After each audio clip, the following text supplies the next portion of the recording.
मान्यवर, वोट चोरी किसको कहते हैं वो मैं बताना चाहता हूं। और हमारे यहाँ कुछ परिवार ऐसे हैं जो पूछते नहीं, वोट चोरी करते हैं। अच्छा, बोलिए आप। हाँ, बोले आप, बोले। हाँ, बोले आप, बोले। स्पीकर सर, मेरा कल एक सवाल था जो हिंदुस्तान के इतिहास में पहली बार डिसीजन लिया गया कि इलेक्शन कमीशन को, इलेक्शन कमिश्नर्स को फुल फुल इम्यूनिटी दी जाएगी। ठीक है, ये है ना, इसका जवाब इसका पीछ मैं खत्म नहीं किया सर। इसके पीछे जो थिंकिंग थी वो हमें सबसे पहले बताएं। ठीक है। दूसरी बात, नहीं, हरियाणा की जहां इन्होंने बात की, इन्होंने एक उदाहरण लिया, वहां पर अनेक उदाहरण हैं। वो भी आपने दिया था ना, 19 वो भी आपने दिया था, इसलिए दिया वो भी। 19 लाख वहां पे फेक लोग, वो उदाहरण आपने दिया था, इसलिए उसका जवाब दिया। और ये भी हमें बता दीजिए, actually let us have a debate on my press conference.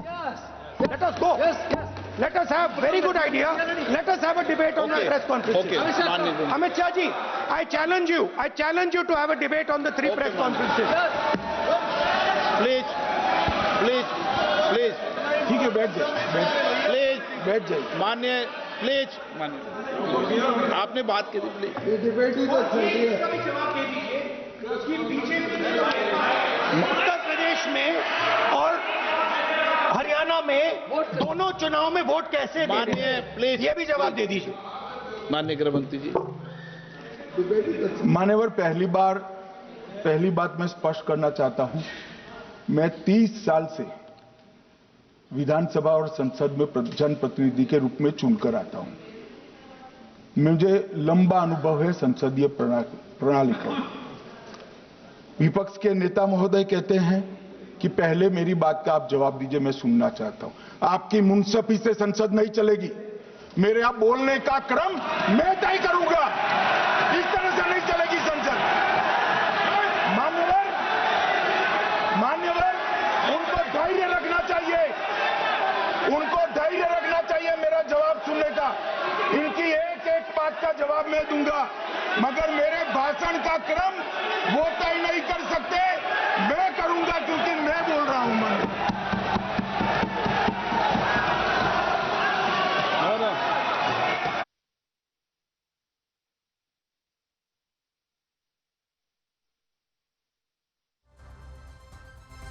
एक मिनट गृह मंत्री जी, एक मिनट गृह मंत्री, क्या गलत बोला उन्होंने यही बोला, आपने जो बात उठाई है मुझे कब बोलना है मैं तय करूंगा, यही बोला ना। उसमें क्यों उत्तेजित हो रहे हो आप? हाँ, आपके 2-2 मिनट में खड़े होने से थोड़ी जवाब देते रहेंगे। नो, माननीय गृह मंत्री, नहीं होगा। मैं आपको फिर मौका दूंगा, आपको।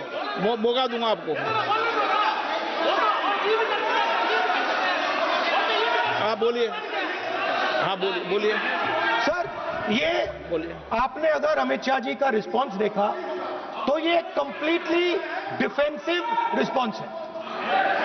ये घबराया हुआ रिस्पांस है, ये डरा हुआ रिस्पांस है। अब सुनिए पूरी बात, प्लीज मानिए। नो, सच्चा रिस्पांस नहीं है। माननीय गृह मंत्री जी, मान्यवर, आपके चेहरे पर बैठो। मान्यवर, आपके चेहरे पर चिंता की लकीरें मैं देख रहा हूं कि मैं क्या बोलूंगा। मैं उनके उकसावे में नहीं आऊंगा, मैं मेरे विषय पर बोलूंगा। मान्यवर, मैंने इतना ही कहा कि मेरे भाषण का क्रम मैं तय करूंगा। मेरे भाषण का पहले क्या बोलना, बाद में क्या बोलना, मैं तय करूंगा। और मैं मानता हूं कि हर एक वक्ता का ये अधिकार है, उनका भी है, मेरा भी है। कल वो बोल रहे तो हम ऐसा थोड़ी ना बोले आप झूठ क्यों बोल रहे हो।